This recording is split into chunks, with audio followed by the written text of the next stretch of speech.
வணக்கம். இன்னைக்கு நாம ஒரு ரொம்பவே முக்கியமான சர்வதேச பாதுகாப்பு சம்பவம் பத்தி பார்க்க போறோம்.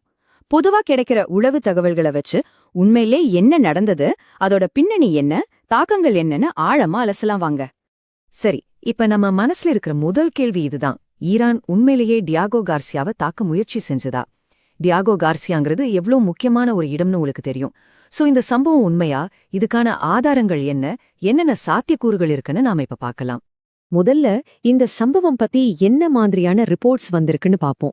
ஒரு விஷயம் தெளிவா சொல்லிடணும், இது இன்னும் அதிகாரப்பூர்வமா உறுதிப்படுத்தப்படாத ஒரு ஏவுகணை தாக்குதல் முயற்சிதான்.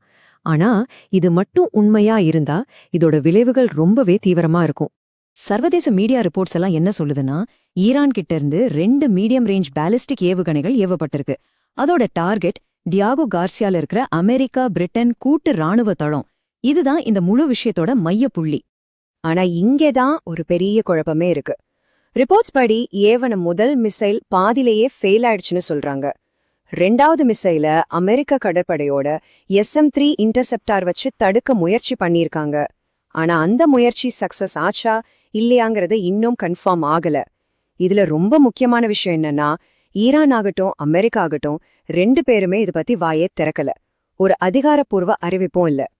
சரி, இப்போ அந்த டார்கெட் செய்யப்பட்டதா சொல்லப்படுற இடத்தோட முக்கியத்துவத்தை பத்தி பார்க்கலாம். அதாவது டியாகோ கார்சியா. அது ஏன் இவ்ளோ பெரிய விஷயம்னு யோசிக்கலாம். அது வெறும் ஒரு பேஸ் மட்டும் இல்ல, அது ஒரு மிக முக்கியமான ஸ்ட்ராட்டஜிக் மிலிட்டரி அவுட்போஸ்ட். டியாகோ கார்சியாங்கிறது இந்திய பெருங்கடல்ல இருக்கிற சாகோஸ் தீவு கூட்டத்துல அமைஞ்சிருக்கிற ஒரு இடம். இது அமெரிக்காவுக்கும் பிரிட்டனுக்கும் ஒரு முக்கியமான கூட்டு ராணுவ மையம். 70கள்ல இருந்து இது செயல்பாட்டுல இருக்கு. எதுக்கு இது இவ்ளோ முக்கியம்னா, லாங் ரேஞ்ச் பாம்பர்ஸ், அதாவது நீண்ட தூரம் போய் குண்டு வீசும் விமானங்கள் மாதிரியான பல முக்கியமான ராணுவ சொத்துக்களை இங்கதான் வச்சிருக்காங்க. அடுத்ததா இந்த தாக்குதலுக்கு பயன்படுத்தப்பட்டதா சொல்லப்படுற ஆயுதத்தை பத்தி பாப்போம். அதாவது அந்த ஏவுகணை. ஒருவேளை இந்த சம்பவம் உண்மையா இருந்தா அது ஈரானோட மிசைல் டெக்னாலஜில ஒரு அபாயகரமான வளர்ச்சியை காட்டுதுன்னு அர்த்தம். இங்கதான் ஒரு பெரிய முரண்பாடே இருக்கு. அது கொஞ்சம் கவலைப்பட வேண்டிய விஷயமும் கூட. ஈரான் இதுவரைக்கும் அவங்களோட மிசைல் அதிகபட்சமா 2000 கிலோமீட்டர் போகும் தான் அதிகாரப்பூர்வமா சொல்லியிருக்காங்க. ஆனா டியாகோ கார்சியா எங்க இருக்குன்னு தெரியுமா? ஈரானிலிருந்து கிட்டத்தட்ட 4000 கிலோமீட்டர் தூரத்துல இருக்கு. அப்போ இதுக்கு என்ன அர்த்தம்? இந்த தாக்குதல் மட்டும் உண்மையா நடந்திருந்தா ஈரானோட ஏவுகணை திறன் திடீர்னு 2 மடங்கு அதிகரிச்சிருக்குன்னு அர்த்தம்.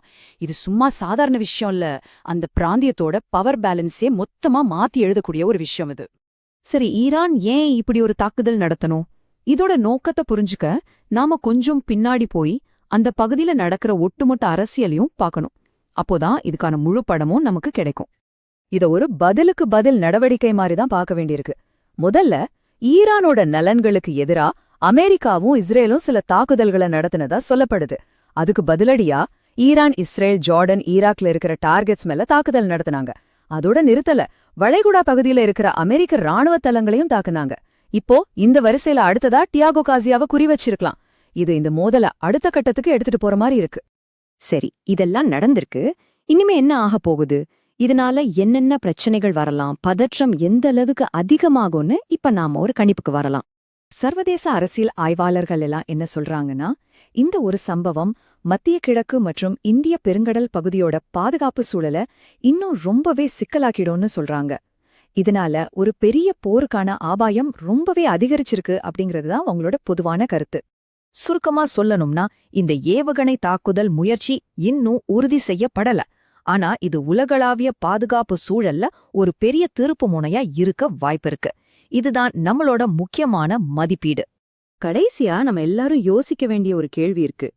இந்த சம்பவம் வெறும் ஒரு பிராந்திய மோதல்தானா, இல்ல இதைவிட பெரிய ஒரு பரந்த போரோட தொடக்கமா இது இருக்குமா?